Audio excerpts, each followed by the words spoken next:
que voy a pedir que me prendan la luz porque siento que se ve todo a oscuras. Estás bien.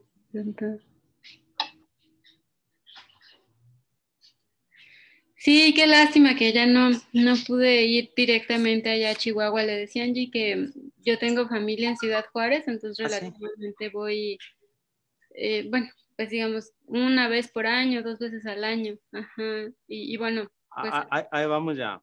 10.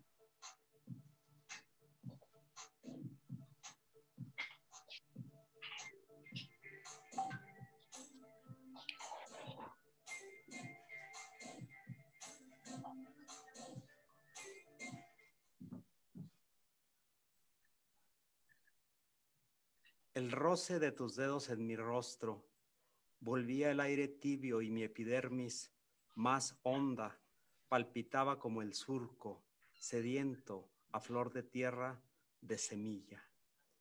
Con estos versos del poema Maneras de fijar tu sombra, de Diana del Ángel, la Secretaría de Cultura del Estado de Chihuahua, el Forcan Noreste y el Festival de Arte Nuevo, en su cuarta edición, les damos una bienvenida muy cordial y agradecemos su presencia en esta conferencia que lleva por título Documentar la violencia con cuidado y que aborda un tema de gran importancia en nuestros días dolorosamente violentos en nuestra sociedad y que es uno de los aspectos de nuestra realidad que hemos, dolorosos y todo, hemos de reflexionar, de documentarlos, de recuperarlos, de registrarlos para tener memoria y reflexión de estos días.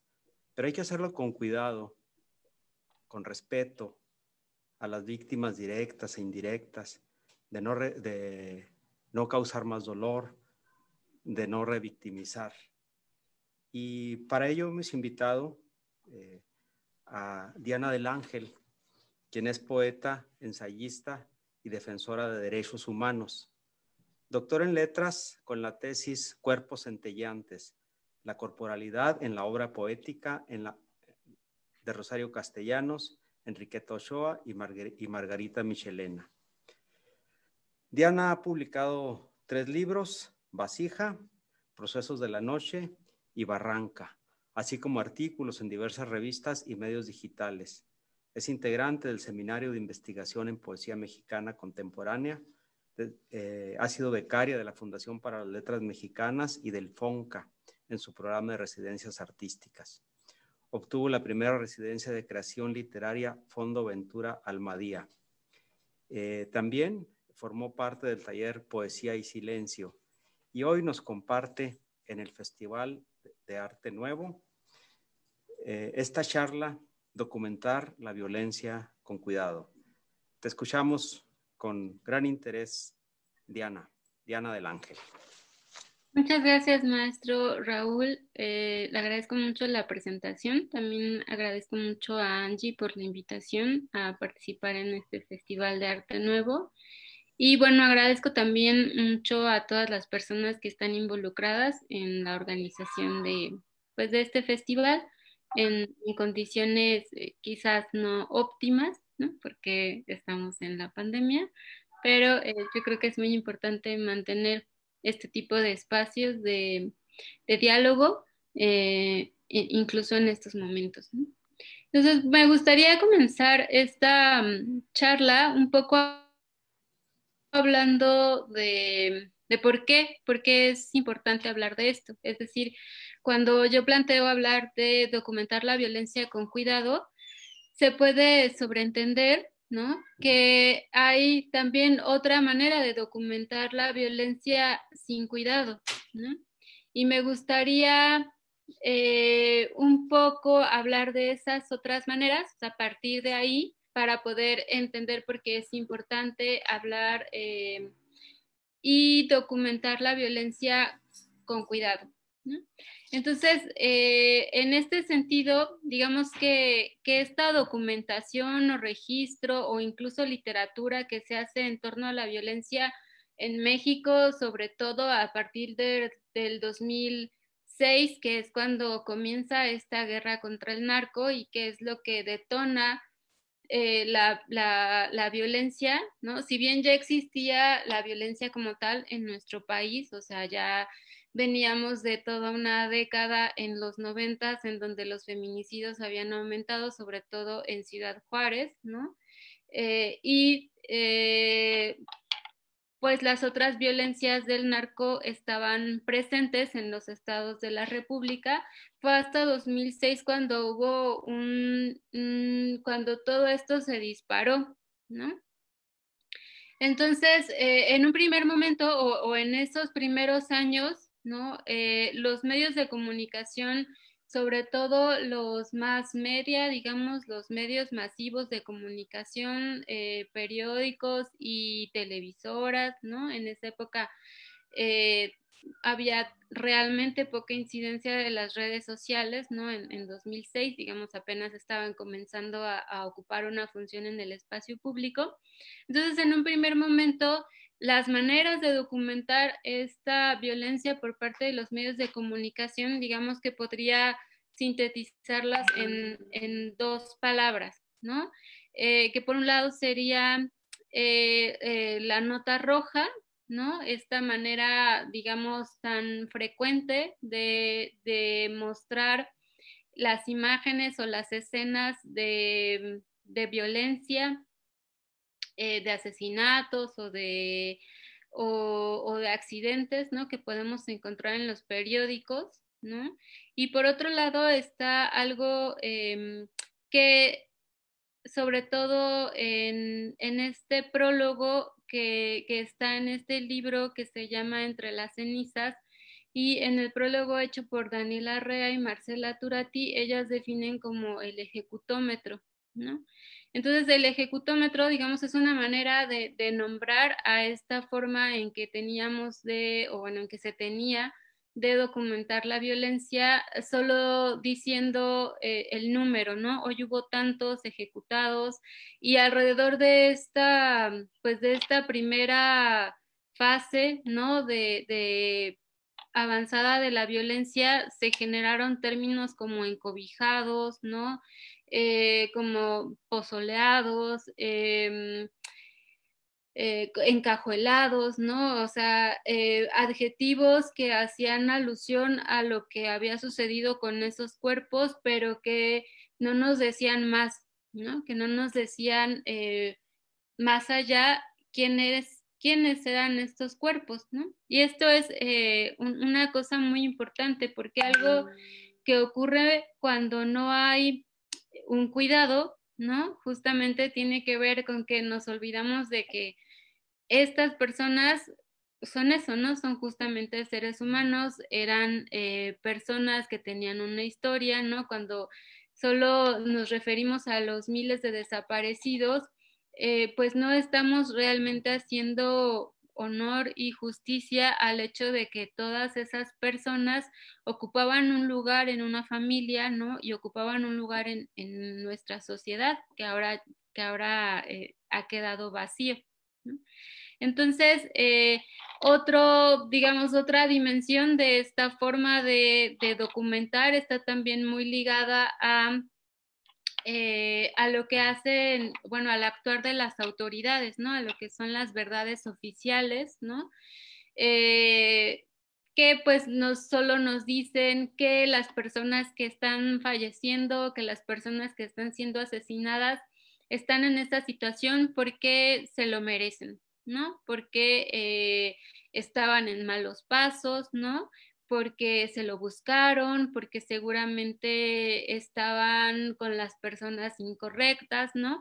Y bueno, esto obviamente es una forma pues de revictimización. Pero antes de pasar a los efectos de esta manera de documentar sin cuidado, me gustaría solo apuntar que una de los extremos, ¿no? A los que llegó esta forma de ver y de narrar, ¿no? Lo que estaba sucediendo, eh, trató también de ser impuesta a propósito de lo que les había ocurrido a los compañeros de Ayotzinapa con la verdad histórica, ¿no? Que fue básicamente una puesta en escena que pretendía vendernos la idea de que los compañeros habían sido incinerados en el basurero de Cocula, y seguramente recordarán pues todo el montaje que hubo detrás de eso, ¿no? Toda la conferencia, los videos de los supuestos perpetradores, que ya después hemos sabido que en realidad fueron personas detenidas y sujetas a tortura para poder decir eso, ¿no? Que les estaban pidiendo que dijeran, ¿no? Entonces, lo que quiero decir es que hay una relación entre esta forma, ¿no? En cómo el gobierno de Enrique Peña Nieto, que entonces encabezaba Enrique Peña Nieto y que fue representado por Murillo Karam en esa conferencia, no está del todo desligada de la manera en que teníamos o en que se tiene en ciertos medios de comunicación, en ciertos contextos, pues de documentar y de narrar esa violencia, ¿no? Entonces, ¿qué ocurre cuando nosotros como sociedad solo tenemos esta única manera de narrar o de nombrar la violencia? Hay dos, bueno, hay muchos efectos, pero hay dos que a mí me interesa mucho rescatar ahora.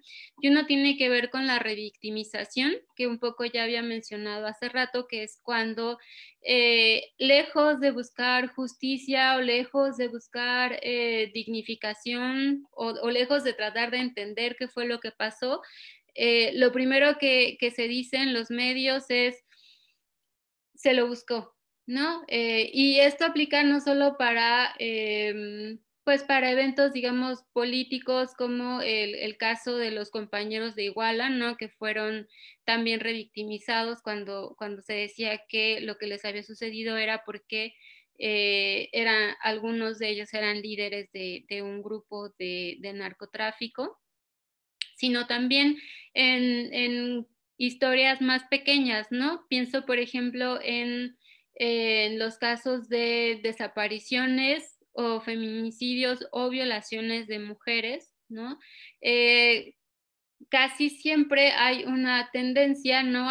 Desde esta forma de narrar y de documentar la violencia, que inmediatamente lleva a las personas y a los medios de comunicación a presentar ese evento como eh, estaba borracha o estaba vestida de tal manera o tenía tatuajes, ¿no? Que fue una de las últimas cosas que dijo el fiscal de Baja California, o se juntaba con malas personas, ¿no? Entonces, esta revictimización pues tiende evidentemente a culpar a la víctima, ¿no? Culpar a las personas que han sido violentadas en sus derechos. Y obviamente esto tiene la intención de quitar responsabilidad del Estado, ¿no? O sea, lo que quiero decir es que estas maneras de narrar pues están también siendo utilizadas por el Estado con un objetivo claro, ¿no?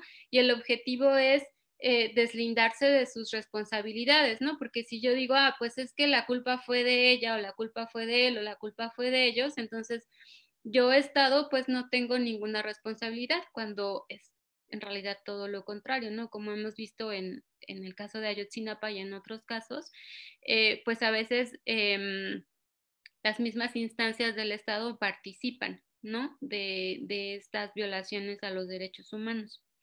Y otro elemento importante que genera este tipo de documentación sin cuidado, ¿no? Y que es igual de grave, es que esta forma de documentar se vuelve un material, ¿no? Un material que se usa como parte de esta pedagogía de la crueldad en la que yo creo que estamos inmersos, ¿no? Y esta pedagogía de la crueldad, pues tiene que ver justamente con también yo creo que en buena medida es pues una política de Estado, ¿no? Una política no declarada, ¿no? Del Estado para, para decirnos o para no dejarnos ver que las otras personas que están pasando por ese tipo de situaciones violentas y trágicas en muchos sentidos, son personas como nosotros, ¿no? Y entonces lo que va construyendo una pedagogía de la crueldad, pues es una sociedad cruel, y en una sociedad cruel fácilmente podemos comprar la idea de que se lo merecían, ¿no? Estas personas se merecían lo que les pasó porque estaban haciendo algo malo, porque estaban en el lugar donde no debían estar, ¿no? Porque no estaban en la escuela, porque no estaban en su casa, ¿no? Entonces, en la medida en que estas narraciones sin cuidado, ¿no? Se hacen populares, ¿no? Es que, digamos, la pedagogía de la crueldad tiene mucho más espacio en nuestra sociedad, ¿no? Y eso es algo que va fragmentando y va también fragmentando la sociedad, pero también va embotando mucho nuestra sensibilidad y la empatía que podamos tener para con los otros. Y si no tenemos empatía para con esos otros que están en esas situaciones de franca fragilidad en cuanto a sus derechos humanos, es muy difícil que podamos pensar en ayudar o pensar en entender, ¿no? Entonces, bueno, creo que eso es lo que genera esta forma de documentar la violencia sin cuidado, ¿no? Y esto es algo que entre muchas otras periodistas, pero bueno, no solo yo, ¿no? Mucha gente, o para mucha gente este libro de Entre las cenizas pues que editaron las periodistas de a pie, ¿no? En donde están publicados distintos artículos, son 10 crónicas, 10 crónicas, eh, algunas de ellas escritas, una por Marcela Turati, otra por Daniela Rea, otra por Daniela Pastrana, y bueno, todas las 10 crónicas son valiosísimas. Y en el prólogo, como ya les decía hace rato, Marcela Turati y Daniela Rea se plantean, ¿no? Se enfrentan y nos enfrentan a esta realidad, ¿no? De cómo a partir del 2006 la única manera de narrar fue el ejecutómetro, ¿no? Y entonces de pronto ellas nos presentan cómo para las periodistas fue un momento de quiebre al preguntarse cómo podemos narrar esto sin hacer eco pues de estas maneras de narrar, cómo podemos narrar esto sin que caigamos pues en esta narrativa del ejecutómetro, en esta narrativa revictimizante, ¿no? En esta narrativa de la crueldad, finalmente. Y entonces lo que ellas encuentran y lo que ellas ofrecen en estas crónicas y bueno, en el resto de sus trabajos es una respuesta que yo creo que es muy, muy valiosa y muy enriquecedora para todos los que estamos interesados en este tipo pues de ejercicios de la escritura, ¿no? Y lo que ellas plantean es, vamos a narrarlo desde las víctimas, ¿no? Vamos a narrarlo desde quienes están sufriendo, ¿no? Pero también, y esta es la parte, digamos, más luminosa y más potente pues de esta salida que ellas se encuentran, ¿no? Y es que no solo están sufriendo, ¿no? Y también están resistiendo y también están construyendo otras maneras de enfrentarse a este tipo pues de circunstancias pues que surgieron y que se detonaron en buena medida a partir de la guerra, de que fue declarada la guerra contra el narco, ¿no? Entonces, desde dónde contar las historias, yo creo que es muy importante cuando uno se está acercando o cuando uno quiere documentar las historias, es decir, desde dónde te vas a posicionar, ¿no? Y aquí hago una pequeña digresión en relación con el concepto del otro, ¿no? Porque normalmente siempre vamos es decir, el otro es la fuente principal de nuestro conocimiento. Aquí estoy citando a Kapuczynski. Dice, la fuente principal de nuestro conocimiento periodístico son los otros. Los otros son los que nos dirigen, nos dan sus opiniones, interpretan para nosotros el mundo que intentamos comprender y describir, ¿no? Y aquí lo que me interesa señalar es que cuando uno habla de los otros, no es que yo me esté asumiendo como ese uno hegemónico que le da lugar a los otros, no, es más bien como entender que nosotros también somos los otros, ¿no?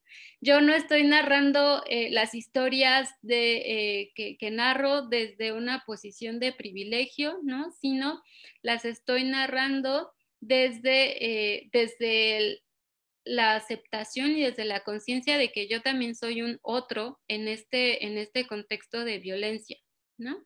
Y entonces en esa medida hay, yo creo que o sea, se crea un lazo mucho más horizontal que permite una escucha mucho más auténtica y genuina de lo que la otra persona nos está contando, ¿no? Y aquí también me gustaría, por ejemplo, señalar en este sentido de lo que es el otro, ¿no? Como en buena medida yo creo que las mujeres representamos ese otro en muchos sentidos, ¿no? Y entonces aquí me gustaría traer un poco a colación la experiencia de lectura que yo tuve con Svetlana Alexievich, ¿no? Que seguramente ustedes conocen, particularmente en este libro que se llama La guerra no tiene rostro de mujer, ¿no? Ahí me pareció que era muy importante cómo ella va contándonos a través de la bitácora que nos comparte, la bitácora de cómo escribió ese libro, ¿no? Nos va compartiendo sus dudas, ¿no? Cómo se enfrentó a los censores, ¿no? Que le impidieron durante un buen tiempo publicar su libro. Y algo que a mí me interesa mucho es cómo ella va defendiendo esa versión de la guerra de las mujeres, ¿no? En contra de la gran verdad, ¿no? Hay algún momento en el que ella recuerda cómo el censor le dice, es que tu pequeña verdad no nos importa, ¿no? Lo que nos importa es la gran verdad, ¿no? Que es la verdad de la guerra, ¿no? Y de la guerra como la que nos dio patria, no sé, ¿no? Como esa idea de la verdad que tenía el censor y en general que estaba, o sea, le estaba representando pues la verdad oficial de su país, ¿no? Y entonces ella, por supuesto que está defendiendo dar a conocer esa pequeña verdad, ¿no? Y en ese sentido, yo creo que las mujeres, ¿no?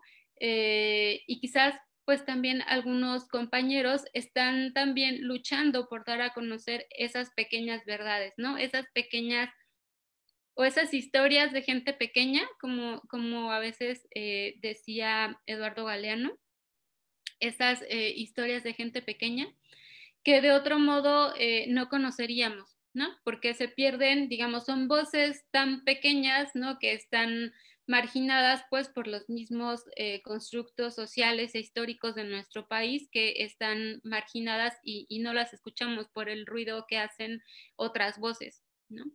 Entonces, bueno, pues ahí yo creo que eso también es muy importante a la hora de escribir, ¿no? A la hora pues, de escuchar y de escribir estas historias, ¿no? Es decir, posicionarnos como el otro y también como la otra, ¿no? Y desde ahí contar esas historias, ¿no? Yo creo que cuando nos posicionamos desde alguno de estos puntos, pues que estoy mencionándonos, sabiendo que hay una relación de horizontalidad, estableciendo una relación de cuidado con la otra persona que nos va a brindar su testimonio. Definitivamente el texto va a ser un texto mucho más cuidado, ¿no? Ahora me querría referir a tres aspectos que digamos son como los riesgos, ¿no? De alguna manera, o los tres riesgos así como más grandes, ¿no? Que yo veo que existen en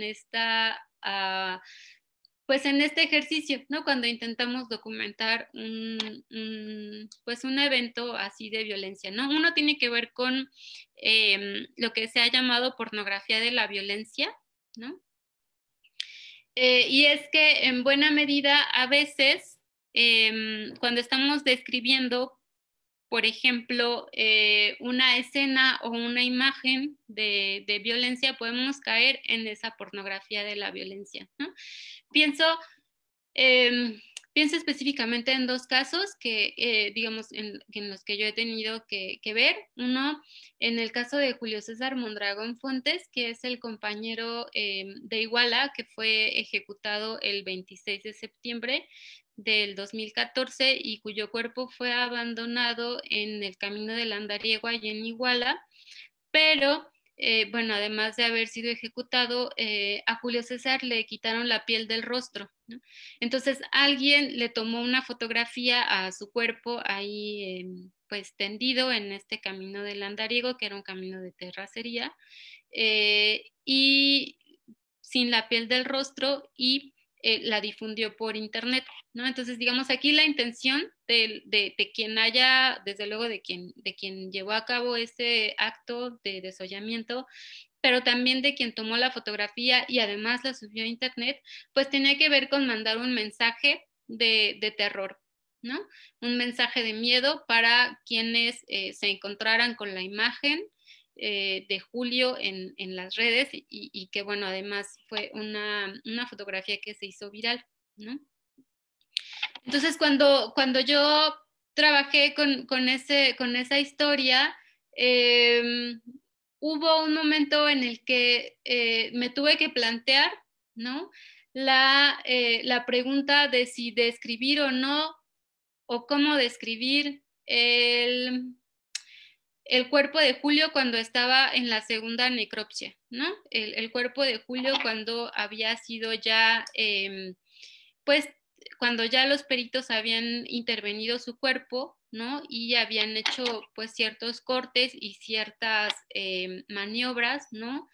Que, pues, que impedían ya que el cuerpo de Julio pudiera volver a ser una sola unidad como cuando había salido del féretro, ¿no?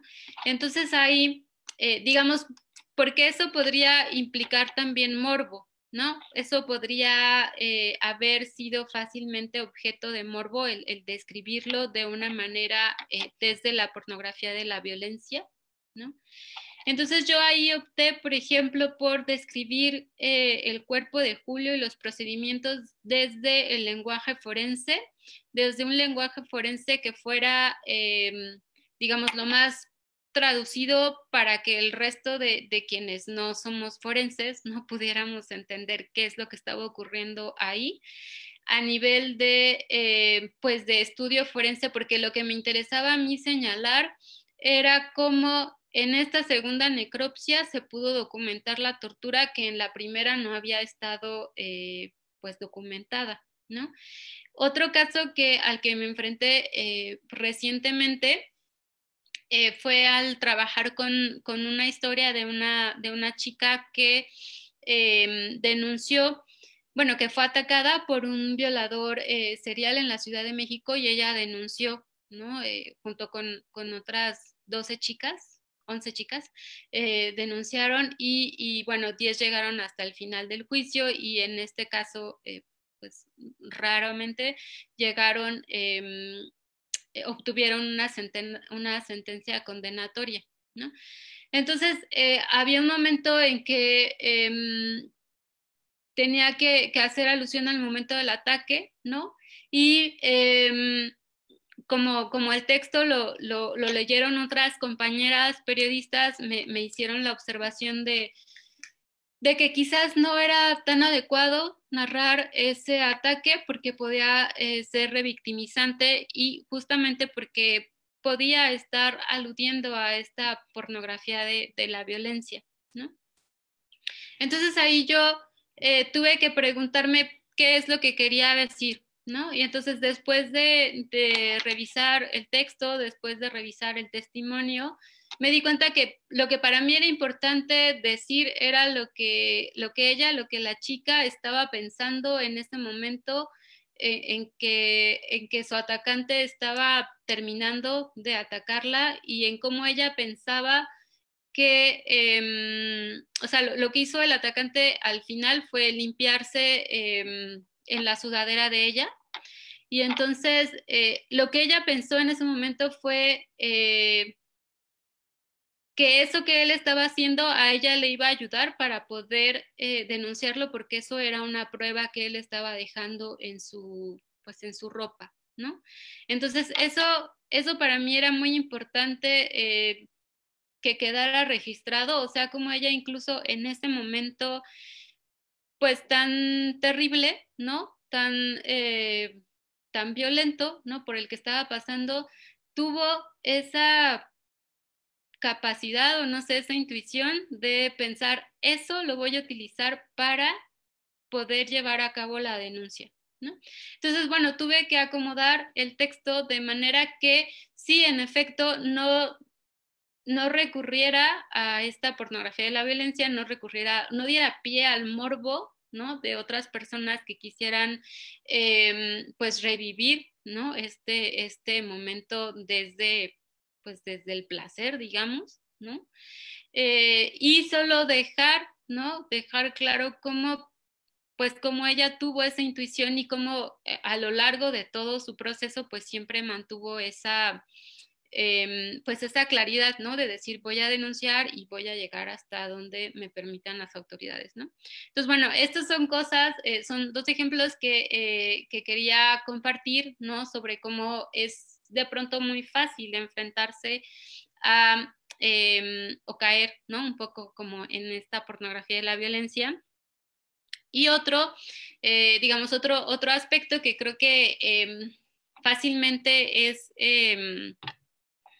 digamos, es otro riesgo, ¿no? Cuando uno se enfrenta a este tipo de historias, es lo que yo llamo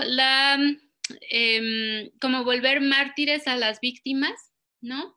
Eso lo experimenté sobre todo en el caso de Julio, ¿no? De Julio César Mondragón, porque de alguna manera era como lo más sencillo que hubiera podido hacer, ¿no? Convertir a Julio en una especie de mártir, ¿no? En decir que era pues, un muchacho perfecto, ¿no? Etcétera.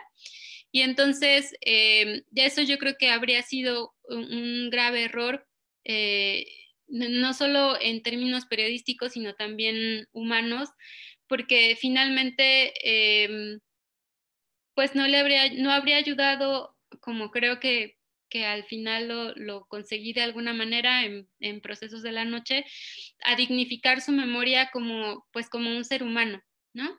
Y los seres humanos tenemos defectos, ¿no? Y entonces ahí, por ejemplo, había momentos en los que las chicas que lo conocieron me contaban cosas y era pues muy claro, pues que Julio era machista, ¿no? O que tenía pues ciertas actitudes machistas, ¿no?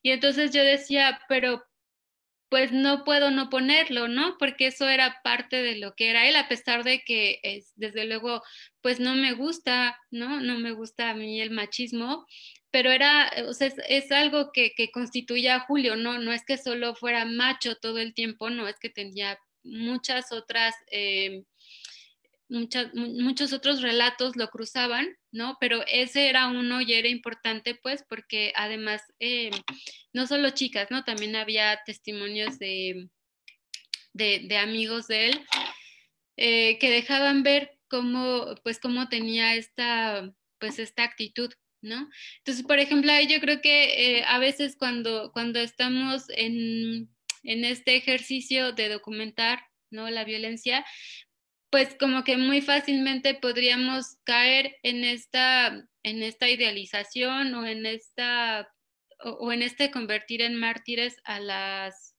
víctimas. Y creo que eso es un flaco favor a las personas bueno, que han fallecido, desaparecido o que han sido ejecutadas, ¿no? Pero también hacia quienes se van a acercar a la historia, ¿no? Porque un poco también la idea de documentar es que pueda servir para que otros entiendan o para que nosotros mismos entendamos o podamos pensar y preguntarnos qué está pasando pues en esta sociedad, ¿no? En este tiempo, ¿no? Y bueno, una cosa que también ocurre mucho cuando, pues cuando documentamos este tipo de casos, es, no, es, digamos, hablar de números y no de personas, ¿no? Esto podría un poco, em, aunque nosotros desde luego intentamos siempre hablar de personas, ¿no? A veces es también un riesgo, ¿no? Como estamos tan acostumbrados a este lenguaje de los, pues de los números, ¿no? De las, pues del ejecutómetro, ¿no? Que de pronto es muy difícil quitarnos, ¿no? Por ejemplo, cuando decimos, ah, pues el caso tal, o la carpeta tal, o no, o el expediente tal, ¿no? Y entonces, por ejemplo, Daniela Pastrana una vez decía, ¿no? Es que yo cada vez que escucho que dicen el caso tal, yo digo, no, o sea, ya siempre dice como, yo prefiero hablar de la historia de, ¿no? Entonces, como siempre tener presente es como ese, estoy hablando de una historia y esa historia pertenece a una persona, ¿no? Y entonces esa historia, ya, claro, cuando lo vemos así, de estoy hablando de una historia que pertenece a una persona y esta persona pertenece a este círculo social o pertenecía a este círculo de seres que lo querían, etcétera, ya podemos tratar y contar esa historia desde otra manera, pero quiero decir que a veces es muy difícil, incluso para quienes estamos inmersos, ¿no? En esta búsqueda, ¿no? O en estos ejercicios de documentar la violencia, desligarnos, ¿no? Es un poco como si ya estuviera ahí el chip, entonces hay que estar constantemente en vigilancia. Y bueno, ya para terminar, me gustaría eh, referirme un poco a lo que me refiero cuando digo cuidado, ¿no? Que básicamente son tres tipos de cuidados, ¿no? Que para mí son fundamentales. Uno tiene que ver con el cuidado a los protagonistas de estas historias, ¿no? Y que tiene que ver obviamente con no revictimizarlos, no solo en los textos, ¿no? Sino también cuando estás haciendo o recabando los testimonios, ¿no? También a veces hay que respetar los silencios de las personas, hay que respetar lo que no quieran contar o lo que ya nos dijeron, pero después no quieren que sea público, ¿no? Entonces, digamos, como que también hay que ver qué preguntas, ¿no? O qué temas vamos a abordar, porque a veces no es sencillo, ¿no? A mí, sobre todo en el caso de Julio, me sucedió, porque las entrevistas que hice las hice, pues muy cercana a la fecha del 26 de septiembre del 2014. Entonces,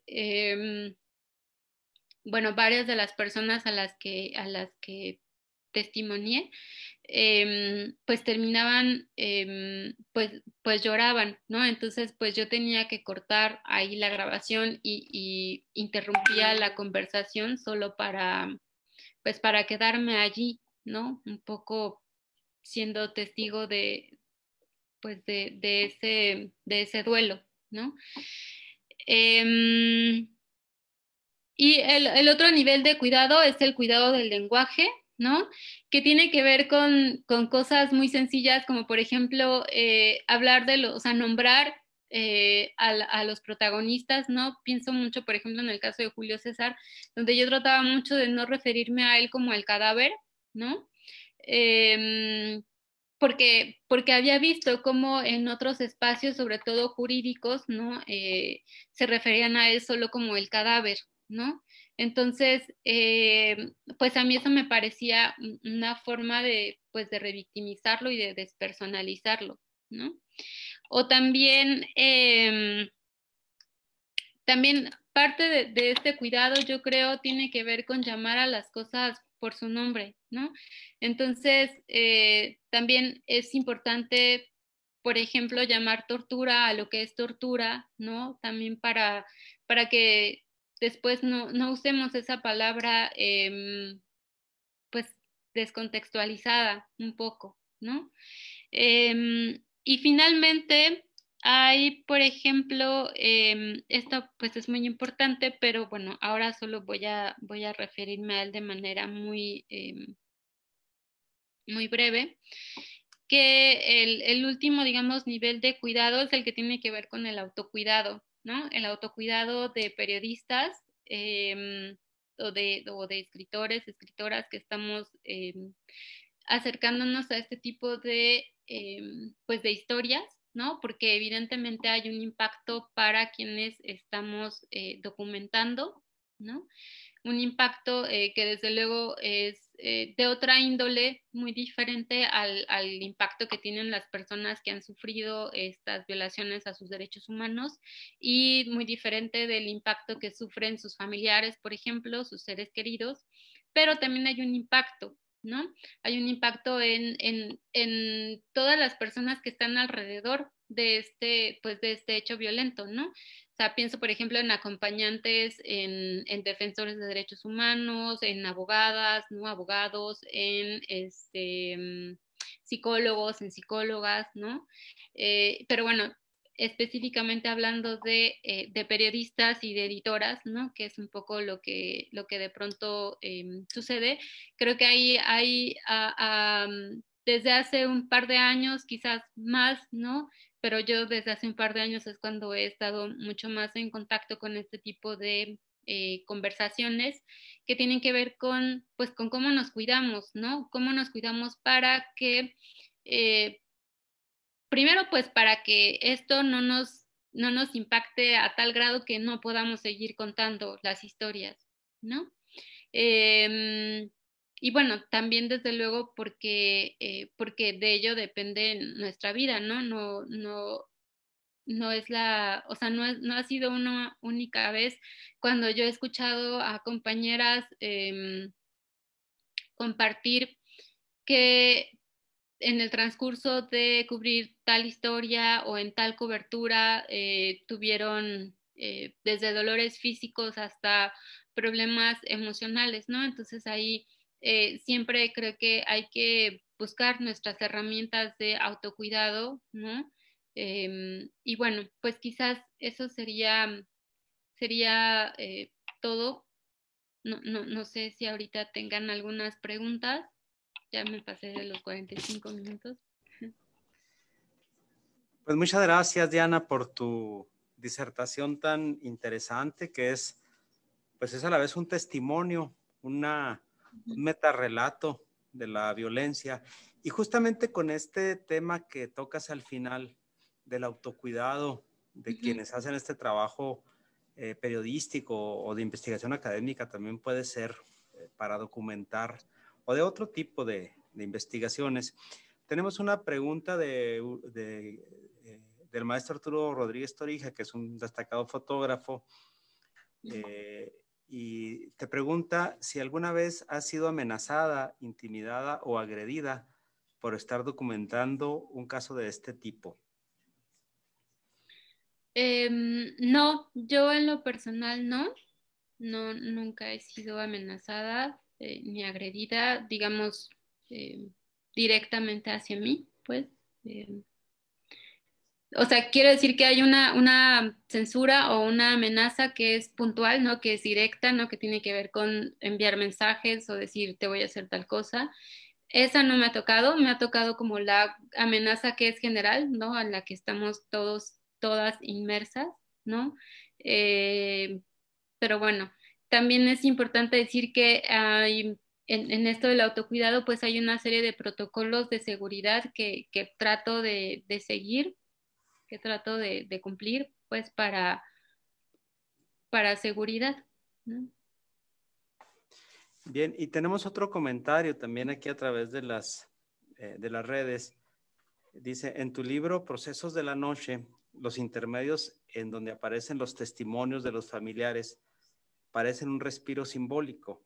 Y aquí nos dicen, radica la importancia de recuperar la memoria. Sí. Sí, pues un poco era la idea de esos testimonios, porque cuando yo acabé las crónicas de ese libro, intenté, bueno, dije, lo voy a leer todo y me di cuenta que era muy pesado de leer y pensé que si para mí que lo había escrito era pesado, pues para otra persona iba a resultar doblemente pesado, ¿no? Entonces, ahí fue cuando decidí integrar estos testimonios intercalados entre cada crónica y entonces me quedó muy claro que estos testimonios eran pues Julio, o sea, eran Julio vivo, mientras que las crónicas estaban hablando de lo que le había ocurrido a su cuerpo después de haber sido sepultado por primera vez.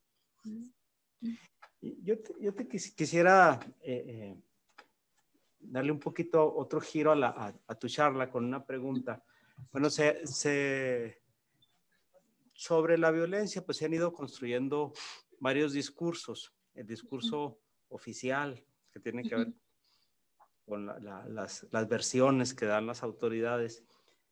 El discurso del periodismo, a través de las notas, este lenguaje del que tú has hablado, y el de la investigación también académica de otros tipos. Pero también se ha venido generando el discurso del arte. Es decir, a partir de esta situación, de esta realidad violenta que vivimos, pues se han generado diversas expresiones artísticas. Pienso principalmente en una serie ya muy grande de novelas que se han escrito en torno a la violencia, también obras de teatro y por supuesto cine, y seguramente en otras expresiones artísticas también las hay. ¿Cómo ves este lenguaje artístico en torno a la violencia? ¿Qué implicaciones puede tener? Por supuesto, asumimos que hay en él el valor también de la documentación y de la reflexión, pero ¿cómo lo visualizas tú? Bueno, lo que yo creo es que también dentro del arte hay quienes hacen este acercamiento con cuidado y quienes no. Pienso, por ejemplo, en el caso de, de la compañera Leslie Berlin, que fue asesinada en Ciudad Universitaria en el 2017, en mayo del 2017. Y recuerdo que había pues un grupo de teatro que realizó digamos, una dramatización que, pues, que era un poco lastimosa, ¿no? Y que ofendía, pues, ofendió de alguna manera, pues, a la madre de Lesbi. Entonces, ahí yo creo que, por ejemplo, estos compañeros no tuvieron el cuidado de acercarse con quien era pues la víctima indirecta, ¿no? Que era la madre de Lesbi. Entonces, para mí creo que es muy importante en estos procesos de acercamiento siempre, valga la redundancia, tener un acercamiento a las víctimas, ¿no? Y pensar que es pensar o preguntarnos siempre si esto que estoy haciendo o esto que estoy contando va, o sea, va en la dirección de dignificar o va en la dirección de revictimizar, ¿no? Porque si es en la dirección de victimizar, pues yo creo que de eso ya hay mucho. O sea, ese es el discurso oficial eh, y desde mi perspectiva, pues no tendría sentido, ¿no? Desde luego cada quien es libre de hacer lo que guste, pero lo que yo creo que es mucho más valioso y mucho más creativo es justamente ir en esa otra dirección, ¿no? Que es la dignificación, es narrar, ¿no? Estas historias desde la dignidad y desde la resistencia que tienen o desde las distintas respuestas que encuentra eh, pues cada víctima o cada persona que ha sido violentada en sus derechos. Mm, mm. Diríamos entonces que, bueno, pues si bien una expresión artística es una recuperación de la experiencia humana y que hay en ella una búsqueda, en el lenguaje artístico, una búsqueda estética, pero tendríamos también en estos casos que trabajarlo desde la ética, ¿no? Una ética del arte tendríamos que, de la narrativa, de cualquier forma, de cualquier expresión artística, ¿no? Acercarlo desde una perspectiva ética. Sí, sí, totalmente de acuerdo. Yo creo que sí, la ética es algo que, digamos, ha estado o durante mucho tiempo Se pensó que el arte no tenía ética o un cierto sector del ámbito cultural planteaba eso, ¿no? Yo honestamente creo que no, em, porque, o sea, porque lo que estamos haciendo finalmente es trabajar con las vidas de otras personas, ¿no? O sea, estamos trabajando con las vidas o las muertes de otras personas y en ese sentido hay, yo creo que una gran responsabilidad, ¿no? Porque lo que estamos haciendo eventualmente volverá a la vida, ¿no? Y lo ideal sería pues que ese círculo se cerrara de una manera creativa y no de una manera, pues sí, destructiva en el sentido de que tienda al olvido o de que tienda a la revictimización o que tienda a la pornografía de la violencia, ¿no? O que tienda a no pensar o a dejarnos igual eh, inmersos en estos discursos pues de la verdad oficial, ¿no? O que tienden a crear este tipo de verdades históricas. Uh-huh. Responder a criterios de mercado, ¿no? Como ocurre también en el periodismo, como en el Sí. manejo de las notas y que también, por supuesto, puede darse en los productos artísticos o cualquier otro producto. Pues Uh-huh. vamos acercándonos al final del tiempo que tenemos previsto para esta interesante charla. Y bueno, pues seguramente se nos quedan muchas cosas en el tintero a nosotros y a la gente que nos sigue, que sigue la transmisión en las redes sociales. Pero no sé, Diana, si quieras cerrar con alguna idea a manera de conclusión o en lo que tú quieras hacer énfasis sobre este tema de documentar la violencia con cuidado. Pues me gustaría quizás leer una breve cita de John Berger, que es un fotógrafo y escritor y poeta también al que yo admiro mucho y que tiene que ver con esto de la vida que decía. Se los leo, dice, si una fotografía me habla por una u otra razón o parece a punto de hablarme, se trata tan solo de prestar atención a esa fotografía y solo a esa fotografía, no a la técnica fotográfica, no a la biografía del fotógrafo, sino a lo que veo en esta fotografía. Se tendría que prestar la misma atención cuando somos testigos de alguna experiencia vivida por otra persona o cuando alguien nos habla. Si prestamos atención, es posible que esa experiencia le sea transmitida. Es posible que esa experiencia le sea transmitida al narrador, al escritor y, luego, a través de la atención del lector, vuelva a la vida. Viene de la vida, entra en el circuito de la fotografía, de la escucha, de la observación, de la página y luego regresa de nuevo a la vida. Y bueno, pues eso es, yo creo que ese es el círculo, ¿no? Del que estaba hablando hace un momento. Uh-huh. Pues muchas gracias, Diana. Ha sido un placer y muy enriquecedor escucharte y estos motivos para reflexionar este tema que nos debe importar a todos. Y de parte de la Secretaría de Cultura del Estado de Chihuahua, el Forcan Noreste y el Festival de Arte Nuevo, pues agradezco mucho a Diana del Ángel su participación y a quienes nos siguen a través de las plataformas y redes sociales que transmiten esta serie de actividades. Muchas gracias por su compañía, por su atención. Y recuerden que esta conferencia queda grabada y pueden consultarla, y como los otros contenidos de este Festival de Arte Nuevo, en la plataforma www.fan.chihuahua.gov.mx y en las redes sociales del propio festival. Muchas gracias y hasta pronto. Muchas gracias a ustedes.